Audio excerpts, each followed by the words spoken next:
नमस्कार दोस्तों, जय हिंद जय भारत। मैं हूं C L Saini, C D R K Saini B Ed classes में आप सभी का हार्दिक स्वागत है, अभिनंदन है।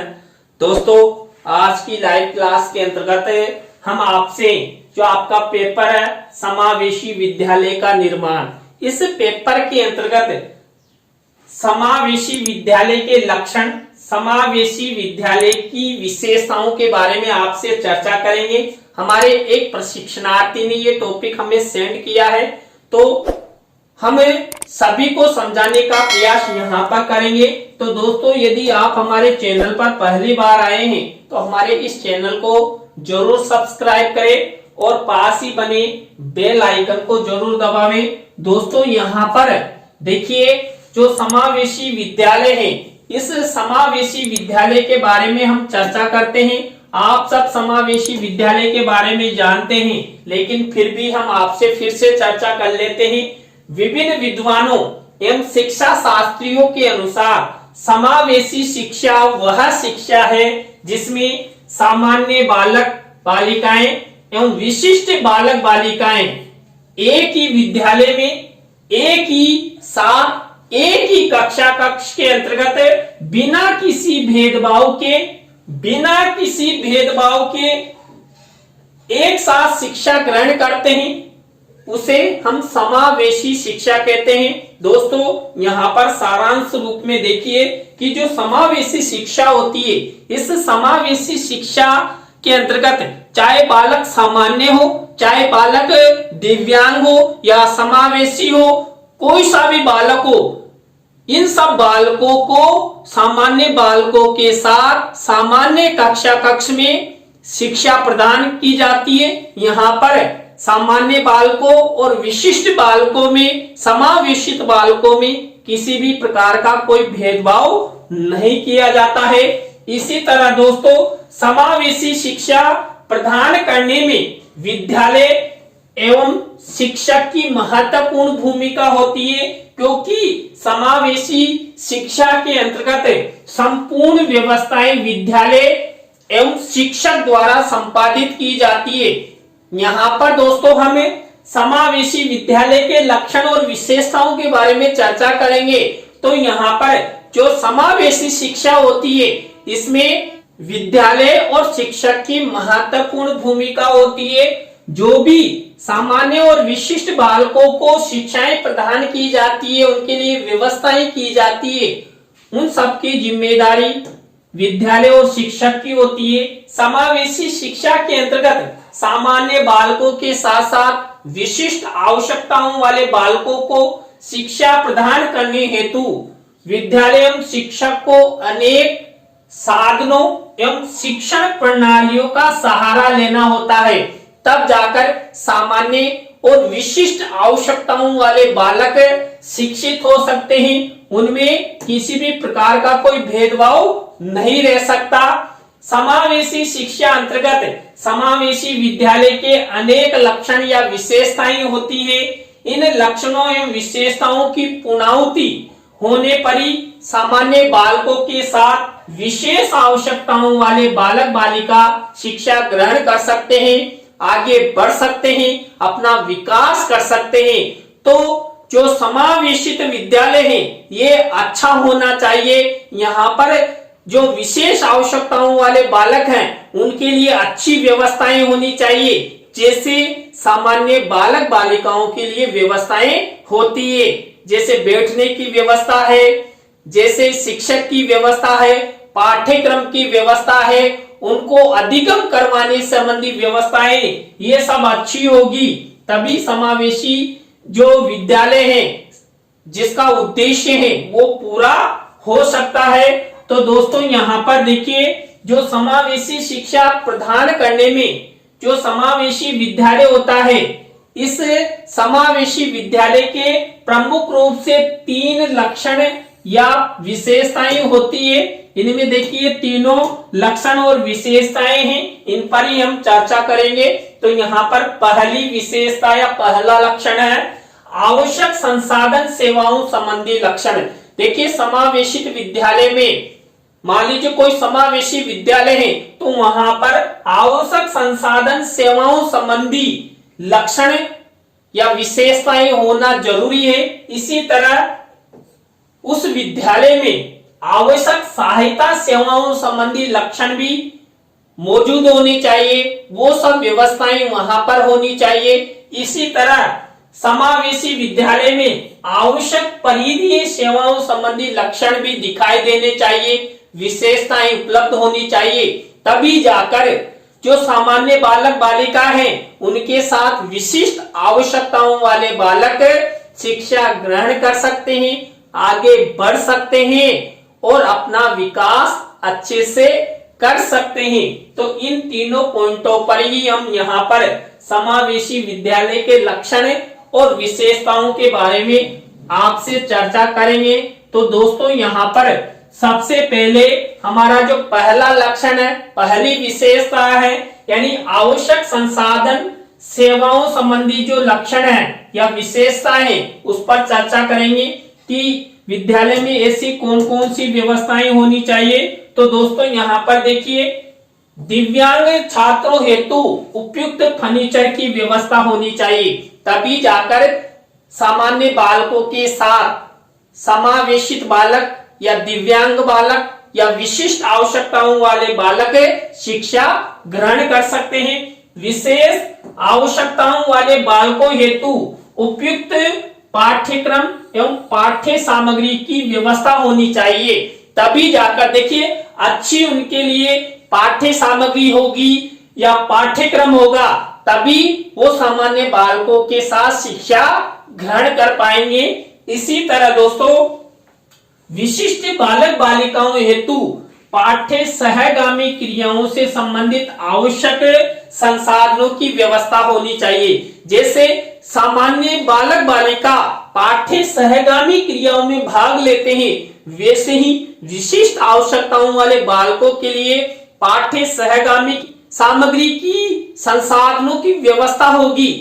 तो सामान्य बालकों के समान ही विशिष्ट बालक भी उन्हें पाठ्य सहगामी क्रियाओं में भाग लेंगे और अपना विकास कर पाएंगे। सामान्य एवं तकनीकी युक्त श्यामपट्ट की व्यवस्था, दोस्तों चाहे सामान्य बालक हो या विशिष्ट बालक हो, तकनीकी युक्त या सामान्य श्यामपट्ट जो भी आवश्यकता अनुसार हो उसके अनुसार विद्यालय में श्यामपट्ट का होना आवश्यक है। चाहे श्यामपट्ट साधारण हो या इस तरह डिजिटल पैनल हो, किसी भी माध्यम से छात्र छात्राओं को पढ़ाया जाना चाहिए। तो दोस्तों विद्यालय में सबसे महत्वपूर्ण है श्यामपट्ट का होना। तो यहाँ पर इस तरह आवश्यक संसाधन सेवाओं संबंधी लक्षण विद्यालय में होने चाहिए। इसी तरह देखिए दोस्तों, जो समावेशी विद्यालय होता है उसमें दिव्यांग छात्र छात्राओं हेतु रैंप की व्यवस्था होनी चाहिए। देखिए दिव्यांग बालक बालिका के लिए विद्यालय में रैंप होगा, तभी देखिए वो व्हील चेयर पर विद्यालय में जा सकते हैं या कक्षा कक्ष में जा सकते हैं, बैठ सकते हैं। सामान्य एवं विशिष्ट शिक्षा प्रदान करने वाले शिक्षकों की व्यवस्था, देखिए जो समावेशी विद्यालय होता है वहां पर सामान्य शिक्षक भी होने चाहिए और विशिष्ट शिक्षा प्रदान करने वाले यानी कि समावेशी शिक्षक भी उस विद्यालय में नियुक्त किए जाने चाहिए, उनकी व्यवस्था होनी चाहिए जो सामान्य बालकों के साथ साथ उन विशिष्ट आवश्यकताओं वाले बालकों को भी पढ़ा सके। इसी तरह विशेष आवश्यकताओं वाले छात्र छात्राओं हेतु सुविधा अनुसार जल पान की व्यवस्था होनी चाहिए। देखिए आपने कई स्कूलों में देखा है, कई हैंड पंप होते हैं, कई पानी की टंकी होती है, लेकिन वहां उन विशिष्ट आवश्यकताओं वाले बालकों की पहुंच हो, वो जाए और अपने हाथों से पानी पिए, ऐसी व्यवस्था उस समावेशी विद्यालय में होनी चाहिए, तभी जाकर बालक आगे बढ़ेंगे, शिक्षा ग्रहण करेंगे और अपना विकास कर सकेंगे। दिव्यांग छात्र छात्राओं के माता पिता से संपर्क करने की व्यवस्था उस समावेशी विद्यालय में होनी चाहिए। समय समय पर विशिष्ट आवश्यकताओं वाले या दिव्यांग बालक बालिकाओं के घरों पर जाकर टीचर उनसे बातचीत करें उनकी समस्याओं के बारे में, तो उनकी कुछ समस्याओं का निदान हो सकेगा। तो ऐसे विद्यालय समावेशित विद्यालय कहलाते हैं, जहां पर ये सब व्यवस्थाएं होती है। इसी तरह समावेशी विद्यालय का दूसरा लक्षण है, देखिए दूसरा लक्षण मैंने आपको बताया था, आवश्यक सहायता सेवाओं संबंधी लक्षण।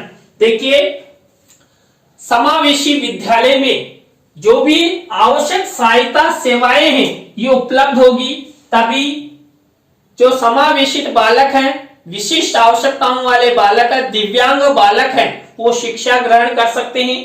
पहला है उचित शिक्षण सहायक सामग्री की व्यवस्था। देखिए विद्यालय में शिक्षण सहायक सामग्री की व्यवस्था होगी तो बालक बालिकाओं को शीघ्र ज्ञान होगा, अच्छा ज्ञान होगा। जैसे सामान्य बालक बालिकाओं को शिक्षा प्रदान की जाती है, वैसे ही विशिष्ट आवश्यकताओं वाले बालकों को विभिन्न शिक्षण सहायक सामग्रियों के माध्यम से शिक्षा प्रदान की जाए। इसी तरह उनके अनुसार शिक्षण व्यवस्था, किनके अनुसार, विशिष्ट बालक बालिकाओं के अनुसार शिक्षण व्यवस्था होनी चाहिए। मान लीजिए आप सब जानते हैं जब कक्ष में एक शिक्षक पढ़ाता है तो कभी वो तेज चलता है, कभी धीमी गति से चलता है, तो वहां पर शिक्षक को सामान्य बालकों का भी ध्यान रखना पड़ेगा और विशिष्ट बालकों का भी ध्यान रखना पड़ेगा, तभी जाकर वो कक्ष में सामान्य और विशिष्ट बालकों को अच्छे से पढ़ा सकता है, उन्हें ज्ञान करवा सकता है। इसलिए विशिष्ट आवश्यकताओं वाले बालकों को का ध्यान रखते हुए ही कक्ष में अध्ययन अध्यापन की व्यवस्था होनी चाहिए। इसी तरह बहुमूल्य एवं प्रेरणादायक ज्ञान की व्यवस्था विद्यालय में होनी चाहिए। विद्यालय में लाइब्रेरी होनी चाहिए, जो निर्देशक और परामर्शकर्ता होते हैं वो भी होने चाहिए, और समय समय पर शिक्षकों द्वारा छात्र छात्राओं को मोटिवेशन प्रदान करना चाहिए। बहुमूल्य ज्ञान उनको प्रदान किया जाना चाहिए, उनके फ्यूचर को लेकर उन्हें ज्ञान प्रदान किया जाएगा, तभी जाकर जो समावेशित बालक बालिका है वो आगे बढ़ेंगे। आवश्यक निर्देशन एवं परामर्श, देखिए जो समावेशित बालक होते हैं उन्हें समावेशित बालक बालिकाओं को समावेशी विद्यालय में अच्छा निर्देशन मिलेगा, अच्छा परामर्श मिलेगा, तो वो आगे बढ़ेंगे और शिक्षा ग्रहण करते हुए सामान्य बालकों के समान ही आगे बढ़ेंगे। इसी तरह संवेदनशीलता, दोस्तों जब समावेशी विद्यालय के अंतर्गत सामान्य और विशिष्ट बालकों को एक ही कक्ष में पढ़ाया जाता है, एक समान शिक्षा प्रदान की जाती है, किसी भी प्रकार का कोई भेदभाव नहीं किया जाता है, और कक्ष में जो विद्यार्थी होते हैं वो दिव्यांग बालकों के साथ घृणा करते हैं, ऊंच नीच का भेदभाव करते हैं। कई बार ऐसे शिक्षक भी होते हैं जो दिव्यांग बालक बालिकाओं के साथ अच्छा व्यवहार नहीं करते हैं, भेदभाव की नीति अपनाते हैं। तो ऐसे बालकों के प्रति वहां के जो शिक्षक हैं, कक्ष के सहपाठी हैं, विद्यालय प्रशासन है, वो समावेशित बालक बालिकाओं के साथ अच्छी संवेदनशीलता अपनाएंगे, सहानुभूति अपनाएंगे, तभी जाकर समावेशित बालक सामान्य बालकों के साथ पढ़ लिख सकेंगे और आगे बढ़ सकेंगे। दोस्तों इसी तरह जो हमारे थर्ड नंबर की जो विशेषता है, थर्ड नंबर का जो लक्षण है वह है आवश्यक परिधीय सेवाओं संबंधी लक्षण। देखिए आवश्यक परिधीय सेवाओं संबंधी लक्षण समावेशी विद्यालय में होने चाहिए, तभी जाकर समावेशित बालक आगे बढ़ सकते हैं। देखिए समावेशित विद्यालय का लक्षण होना चाहिए कि समाज में समावेशित बालकों की पहचान की जाए। ऐसे समाज में कौन कौन से बालक है जो समावेशित है, विशिष्ट आवश्यकताओं वाले हैं, दिव्यांग हैं, उनको शिक्षा की जरूरत है, उन सबकी पहचान समावेशी विद्यालय के माध्यम से की जा सकती है। इसी तरह समाज में उनके लिए शिक्षण दक्षता और शिक्षण कौशल विकसित करना चाहिए। देखिए कई ऐसे दिव्यांग बालक होते हैं जो विद्यालय किसी भी कंडीशन में नहीं आ सकते। ऐसे बालकों को घर पर ही ऐसी दक्षता या ऐसे कौशलों का विकास करना चाहिए जिससे वो शिक्षित हो सके। ऐसी व्यवस्थाएं समावेशित विद्यालय द्वारा करनी चाहिए। समय समय पर उनके घर जाया जाए और उनके माता पिताओं से मिलकर उनकी शिक्षा की व्यवस्था करनी चाहिए। इसी तरह आवश्यकता अनुसार उनके विकास हेतु विभिन्न तरीके अपनाने चाहिए। देखिए जो समावेशित बालक होते हैं उन्हें विभिन्न प्रकार की आवश्यकताएं होती है। वो आवश्यकताएं संसाधनों संबंधी भी हो सकती है, आर्थिक रूप से भी हो सकती है। इन सब में मदद कौन कर सकता है? समावेशी विद्यालय। तभी देखिए समावेशी विद्यालय समावेशित बालकों के लिए कार्य करेगा, उनके संसाधनों की व्यवस्था करेगा, तभी तो समावेशी विद्यालय कहलाएगा, नहीं तो सामान्य विद्यालय कहलाएगा। अगर वो समावेशित बालकों के लिए व्यवस्था ही करता है तो समावेशी विद्यालय कहलाएगा, स्वाभाविक बात है। तो यहाँ पर जो समावेशित बालक बालिका है उनके विकास हेतु अनेक प्रकार के तरीके हमें अपनाने चाहिए।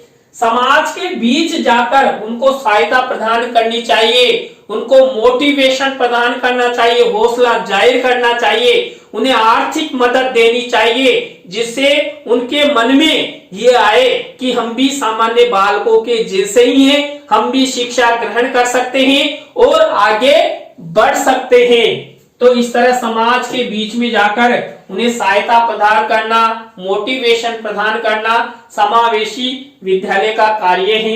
इसी तरह विकलांग बच्चों के मूल्यांकन के कार्य में सहायता प्रदान करना। देखिए जो समावेशित बालक होते हैं, विशिष्ट आवश्यकताओं वाले बालक होते हैं या दिव्यांग बालक होते हैं, ऐसे बालक बालिकाओं के मूल्यांकन में भी हमें सहयोग प्रदान करना चाहिए जिससे उनको परीक्षा प्रणाली कठोर नहीं लगे और वो अच्छी शिक्षा ग्रहण करते हुए अपना अच्छा मूल्यांकन दें और अच्छा परिणाम उनको मिले। तो दोस्तों आज की लाइव क्लास में हमने समावेशी विद्यालय का निर्माण, इस पेपर के अंतर्गत समावेशी विद्यालय के लक्षण या समावेशी विद्यालय की विशेषताओं के बारे में आपसे चर्चा की। आज की लाइव क्लास आपको कैसी लगी कमेंट्स में हमें जरूर बताएं। अच्छी लगी हो तो लाइक करें, कमेंट्स करें और शेयर जरूर करें दोस्तों। इसी तरह नए टॉपिक के साथ हम आपसे फिर मिलेंगे CD RK Saini B.Ed classes में। जय हिंद, जय भारत, राम राम साहब।